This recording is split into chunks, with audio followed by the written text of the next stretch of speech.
Hi guys, this is Srinivas. Welcome to day 8 of Python series. Today topic is match case statement in Python. First of all match case అంటే ఏంటి అంటే ఇప్పుడు పైథాన్లో multiple condition check చేయడానికి మనము if ఎలిఫ్ L statements వాడతాం కదా. ఇలా వాడడం వల్ల కొంచెం లెంతీ అవుతుంది. ఆ ప్రాబ్లమ్ సాల్వ్ చేయడానికి పైథాన్లోనే మ్యాచ్ కేస్ స్టేట్మెంట్స్ని ఇంట్రడ్యూస్ చేశారు. మ్యాచ్ కేస్ అనేది సిమిలర్గా స్విచ్ కేస్లా ఉంటుంది. స్విచ్ కేస్ అనేది జావా C++లో ఉంటుంది కదా, సేమ్ అలాగే ఉంటుంది. అంటే ఇప్పుడు ఒక కండిషన్ చెక్ చేస్తుంది, అంటే ఒక వాల్యూని కంపేర్ చేసి దాని యొక్క ప్యాటర్న్ బట్టి దాని ఒక బ్లాక్ని ఎగ్జిక్యూట్ చేస్తుంది. ఫర్ ఎగ్జాంపుల్గా దీని సింటాక్స్ ఏంటంటే మ్యాచ్ వేరియబుల్, ఆ వేరియబుల్కి తగ్గట్టు ప్యాటర్న్ అనేది ఏ కేసుకి ట్రూ అయితే ఆ కేసు యొక్క స్టేట్మెంట్స్ అనేవి రన్ చేస్తుంది.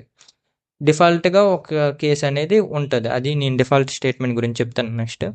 ఫర్ ఎగ్జాంపుల్గా ఇక్కడ డే అనే ఒక వేరియబుల్ తీసుకున్నా, ఆ వేరియబుల్ లోపలికి ఇన్పుట్ తీసుకున్నా, ఇంటీజర్ ఇన్పుట్ అంటే ఇన్పుట్ తీసుకొని అది ఇంటీజర్లో కన్వర్ట్ చేసా. ఈ డేలోన ఉండే ఇంటీజర్ అనేది ఏ కేసుతో ఈక్వల్ అయితే ఆ కేసులో ఉండే స్టేట్మెంట్స్ అనేవి ఎగ్జిక్యూట్ అవుతాయి. ఇక్కడ డే కొట్ట 2 అని కొట్ట, ట్యూస్డే అని వచ్చింది. ఎందుకు? ఇక్కడ 2 కొట్టగానే ఈ డే లోపలికి 2 అనేది స్టోర్ అవుద్ది. 2 అనగానే డే అనేది మ్యాచ్లోకి పాస్ చేసాం కాబట్టి మ్యాచ్ 2 అన్నాం. మ్యాచ్ 2 అన్నప్పుడు కేస్ 2 లోపలికి వెళ్తుంది. కేస్ 2లో ఏముంది? ప్రింట్ ట్యూస్డే అని ఉంది. సో ఈ యొక్క స్టేట్మెంట్ అనేది రన్ అవుతుంది. మనకి ఇలాగా 7 కేసెస్ ఇచ్చాం. ఈ కేసెస్ ఏది ఎగ్జిక్యూట్ అవ్వలేదంటే ఫైనల్గా డిఫాల్ట్గా ఒక కేసు ఉంటుంది, దాన్ని _తో మనం పెడతాం. అంటే ఈ కేసు అనేది ఎప్పుడు రన్ అవుతుంది అంటే పై కేసెస్ ఏవి రన్ అవునప్పుడు అప్పుడు లాస్ట్ కేసు అనేది రన్ అవుద్ది. ఇక్కడ కేసు 7 దాకా ఇచ్చా. ఫర్ ఎగ్జాంపుల్గా ఎంటర్ డే అన్నప్పుడు 8 అని ఇచ్చానంటే అవుట్పుట్ ఏం రాలేదు, ఎందుకంటే ఏ కేసుతోని సింక్ అవ్వలే. సో ఇలాంటప్పుడే డిఫాల్ట్ కేసు రన్ అవ్వాలి. అలాంటప్పుడు మనము కేసు _ పెట్టి దీనికి ఒక ఇన్వాలిడ్ ఇన్పుట్ ఏదో ఒక స్టేట్మెంట్ అనేది రన్ చేస్తున్నాం. ఫర్ ఎగ్జాంపుల్ ఇక్కడ నేను 9 ఇది ఇచ్చా, ఇన్వాలిడ్ ఇన్పుట్ అని వచ్చింది. ఎందుకు అంటే డిఫాల్ట్ స్టేట్మెంట్, డిఫాల్ట్ కేసు అనేది రన్ అయింది ఇక్కడ. Next matching string. ఈ మ్యాచ్ అనేది ఓన్లీ ఇంటీజర్ మాత్రమే కాదు, మనం ఒక స్ట్రింగ్ అనేది ఇన్పుట్ తీసుకొని ఆ స్ట్రింగ్ అనేది కేసుతో మ్యాచ్ అయితే అది కూడా ఎగ్జిక్యూట్ అవుద్ది. ఇక్కడ ఏం చేసా, లాంగ్వేజ్ అని ఒక వేరియబుల్ తీసుకున్నా, ఆ వేరియబుల్ లోపలికి ఇన్పుట్ తీసుకున్నా ఎంటర్ లాంగ్వేజ్ అని. ఈ లాంగ్వేజ్ అనేది ఈ లాంగ్వేజ్ వేరియబుల్లో స్టోర్ అవుతుంది. ఆ స్ట్రింగ్ అనేది పైథాన్తో ఈక్వల్ అయితే ఈ కేసు రన్ అవుద్ది. ఈ కేసులో ఉండే స్టేట్మెంట్ ఏంటి? ప్రింట్ ఈజీ టు లెర్న్ అని. అలాగా ఇక్కడ నేను జావా అని రాసా, ఆబ్జెక్ట్ ఓరియంటెడ్ అనేది. ఎందుకంటే ఈ జావా అనేది ఇన్పుట్ తీసుకోగానే ఈ జావా అనేది ఇక్కడ ఈ లాంగ్వేజ్ అనే వేరియబుల్లో స్టోర్ అవుద్ది. ఈ జావా అనేది దీని సెకండ్ కేసు జావా కేసుతోనే సింక్ అయింది. సో జావా కేసులో ఏం స్టేట్మెంట్ ఉంది? ప్రింట్ ఆబ్జెక్ట్ ఓరియంటెడ్ అని ఉంది. సో ఈ స్టేట్మెంట్ అనేది రన్ అవుద్ది. ఫర్ ఎగ్జాంపుల్గా మనము ఈ లోపల ఉండే కేసెస్ ఏది కాదు అలాంటి స్టేట్మెంట్, అలాంటి ఇన్పుట్ ఇచ్చామంటే ఫర్ ఎగ్జాంపుల్గా హ్యాజ్ అని ఇచ్చా, ఇప్పుడు ఇది అనేది అసలు ఏ కేసుతోని సింక్ అవ్వదు. సో డిఫాల్ట్ కేసు ఏంటి?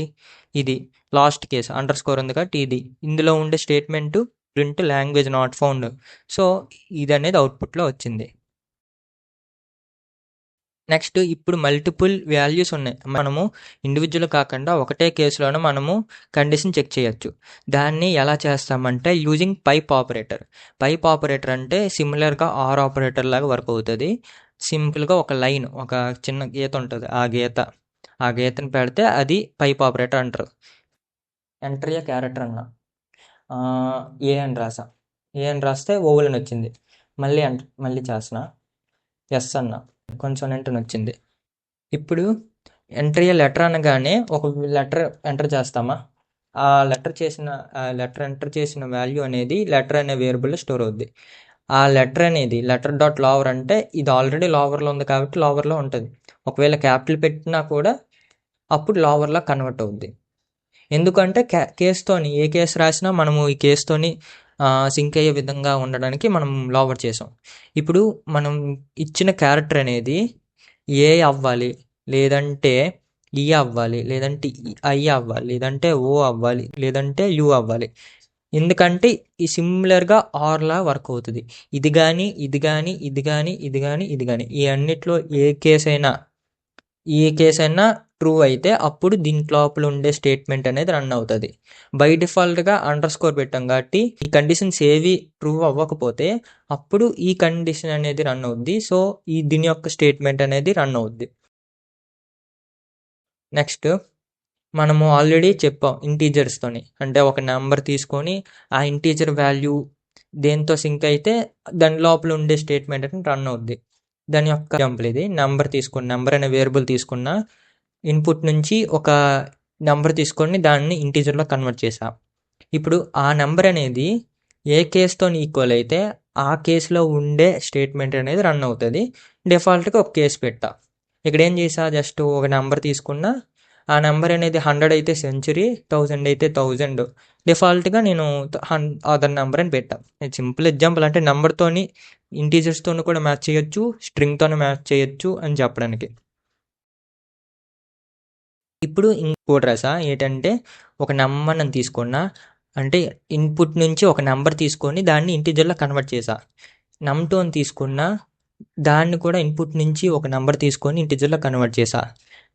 ఇన్పుట్ నుంచే ఒక ఆపరేటర్ ఎంటర్ చేయమన్నా, ప్లస్ కానీ మైనస్ కానీ స్టార్, డివైడ్ బై, ఈ 4 ఆపరేటర్లు ఎంటర్ చేయమన్నా. ఏదో ఒక ఆపరేటర్ ఎంటర్ చేస్తే ప్లస్ ఆపరేటర్తోని, అంటే ఆపరేటర్ ఎంటర్ చేయగానే ఆపరేటర్ లోపలికి స్టోర్ అవుద్ది కదా. ఫర్ ఎగ్జాంపుల్ ఇన్పుట్ నుంచి ప్లస్ అని ఎంటర్ చేశాడంటే ప్లస్ అనేది ఆపరేటర్ లోపల స్టోర్ అవుద్ది. ఈ ఆపరేటర్ అనేది ఇక్కడికి స్టోర్ అవుద్ది కాబట్టి మ్యాచ్ ఆపరేటర్, అంటే మ్యాచ్ ప్లస్ అన్నామంటే ఈ కేసు రన్ అవుద్ది. అప్పుడు ఈ కేసు లోపల ఏముంది, print num1 plus num2. Number ఇస్తారు కదా, ఏదో ఒకటి 2 ఇచ్చాడు, ఇక్కడ 3 ఇచ్చాడు. సో 2 + 3 అనే క్యాలిక్యులేషన్ జరిగి ప్రింట్ అయిపోద్ది. 2, 3 ప్లస్, సో 5 అనేది అవుట్పుట్లో వచ్చింది, ఎందుకంటే ప్రింట్ రాసాం కాబట్టి. నెక్స్ట్ ఇంకో మెను, మ్యాచ్ విత్ మెను అని చెప్పేసి ముందు అవుట్పుట్ చేసా. యాడ్ అని, అప్డేట్ అని, డిలీట్ అని, ఎగ్జిట్ అని 4 ప్రింట్ స్టేట్మెంట్ రాసా. చాయిస్ అని చెప్పేసి ఒక ఎంటర్ చాయిస్ అని అన్నా. ఇప్పుడు 1 ఎంటర్ చేశాడంటే యాడ్ అని రావాలి, యాడ్ ఫంక్షన్ రన్ అవ్వాలి. 2 ఎంటర్ చేశాడంటే అప్డేట్ ఫంక్షన్, 3 ఎంటర్ చేశాడంటే డిలీట్, 4 ఎంటర్ చేస్తే ఎగ్జిట్ అయిపోవాలి. దానికి కేసు రాసా. ఇప్పుడు 1 ఎంటర్ చేశాడంటే 1 కేసు రన్ అవుద్ది. నేను ఇక్కడ అవుట్పుట్ మాత్రం, అంటే అవుట్పుట్ ఒకటే చూపించా. మీరు ఇంకా ఎక్స్టర్నల్గా నెంబర్స్ తీసుకొని ఇక్కడ మెనూ కాబట్టి యాడ్ కాబట్టి లిస్ట్ లోపలికి యాడ్ చేయడం, అప్డేట్ అంటే ఆల్రెడీ ఎగ్జిస్ట్ అయిన లిస్ట్ని చేయడం, అలాగా మీరు ఎక్స్టర్నల్గా ఇంకా చేయొచ్చు. నేను జస్ట్ అవుట్పుట్ మాత్రమే చూపించాను ఇక్కడ. మీరు ఎక్స్టర్నల్గా ఇంకా ఫంక్షన్స్ చేయొచ్చు. యాడెడ్ టు లిస్టో ఏదో ఒకటి, ఎనీ నెంబర్ ఆఫ్ స్టేట్మెంట్స్ అనేవి రన్ చేయొచ్చు. ఫర్ ఎగ్జాంపుల్గా ఫస్ట్ యాడ్ చేయమన్నా, add selected, added to list అని చెప్పి 2 స్టేట్మెంట్ రన్ అయ్యాయి. మనం ఎన్ని నెంబర్ ఆఫ్ స్టేట్మెంట్స్ అనేవి ఆ కేసు ఈక్వల్ అయితే ఆ కేసులో ఉండే స్టేట్మెంట్స్ అనేవి రన్ అయ్యేలా చేయొచ్చు. ఇప్పుడు బూలియన్ వాల్యూతో కూడా మ్యాచ్ చేయొచ్చు, ఇంటీజర్స్తోని మ్యాచ్ చేయొచ్చు, స్ట్రింగ్తోనే మ్యాచ్ చేయొచ్చు, బూలియన్ వాల్యూతో కూడా మనం మ్యాచ్ చేయొచ్చు. స్టేటస్ ట్రూ ఉంది, ఇప్పుడు ట్రూ అయితే ఈ కేసు రన్ అవ్వాలి, ఫాల్స్ అయితే ఈ కేసు రన్ అవ్వాలి. లాగిన్ అని వచ్చింది. అదే నేను ఫాల్స్ చేశానంటే లాగ్అవుట్ అని వచ్చింది. ఇలా మనం చెయ్యొచ్చు. ఇప్పుడు నెస్టెడ్ మ్యాచ్ ఉంది, అంటే నెస్టెడ్ మ్యాచ్ అంటే మ్యాచ్ కేసులోన ఇంకో మ్యాచ్ కేసు రాయడాన్ని నెస్టెడ్ మ్యాచ్ అంటారు. ఇక్కడ ఎగ్జాంపుల్గా డిపార్ట్మెంట్ ఈక్వల్ టు ఐటీ అని తీసుకున్నా, రోల్ ఈక్వల్ టు డెవలపర్ అని తీసుకున్నా. ఇప్పుడు డిపార్ట్మెంట్ అనేది ఐటీతో ఈక్వల్ అయితే ఈ కేసు రన్ అవుద్ది. అదే వేరే కేసు అయితే, అంటే వేరేదైతే ఈ డిఫాల్ట్ కేసు అనేది రన్ అవుద్ది. మళ్ళీ ఇప్పుడు ఐటీ డిపార్ట్మెంట్తో కేసు ట్రూ అయ్యింది కాబట్టి ఈ కేసులోకి వస్తుంది. ఈ కేసులో మళ్ళీ ఇంకో మ్యాచ్ రాసా. ఈ మ్యాచ్లోన రోల్ని వేరియబుల్ తీసుకున్నా. రోల్ వేరియబుల్ అనేది డెవలపర్ అయితే ఈ కేసు రన్ అవ్వాలి, టెస్టర్ అయితే ఈ కేసు రన్ అవ్వాలి. ఈ 2 కేసులు కాకపోతే డిఫాల్ట్‌గా వేరే అదర్ రోల్ అని చెప్పేసి ఈ కేసు రన్ అవ్వాలి. ఇలాగా ఒక మ్యాచ్‌లోన ఇంకో మ్యాచ్ కేసు రాయడాన్ని నెస్టెడ్ మ్యాచ్ కేస్ అంటారు. ఇప్పుడు guards in match case. Guards అంటే ఎగ్జాంపుల్ చూస్తే ఏజ్ ఈక్వల్ టు ఇన్పుట్ తీసుకొని దాన్ని ఇంటీజర్‌లో కన్వర్ట్ చేశా. ఇప్పుడు ఆ ఇంటీజరు ఎగ్జాంపుల్‌గా నేను 18 అని రాసా. ఇప్పుడు 18 అనేది ఈ వేరియబుల్ కదా! ఈ 18 అనేది కూడా ఒక గాడ్ అంటే ఈ కేసు రన్ అవ్వడానికి ఒక కండిషన్ పెట్టడాన్ని మనం గార్డింగ్ అంటారు. ఇప్పుడు ఈ కేసు అనేది ఎప్పుడు రన్ అవుతుంది? ఈ కండిషన్ అనేది ట్రూ అయినప్పుడే ఈ కేసు అనేది రన్ అవుతుంది. ఈ కండిషన్ ఏంటి? If age greater than equal to 18. ఇక్కడ నేను 18 ఎగ్జిక్యూట్ చేశానంటే ఈ కేసు అనేది రన్ అవుతుంది. ఎందుకంటే ఈ కండిషన్ అనేది ట్రూ అవుతుంది కాబట్టి. ఒకవేళ మనము ఏజ్ అనేది 17 రాసామంటే ఈ కేసు అనేది రన్ అవ్వకుండా ఈ కేసు రన్ అవుద్ది. ఫర్ ఎగ్జాంపుల్గా 18 ఇచ్చా, ఎలిజిబుల్ అని వచ్చింది. 16 ఇచ్చా, నాట్ ఎలిజిబుల్ అని వచ్చింది. ఎందుకు అంటే ఈ కండిషన్ ట్రూ అవ్వలేదు కాబట్టి ఈ కేసు అనేది రన్ అవుతుంది. సో డిఫాల్ట్ కేసు అనేది రన్ అయింది.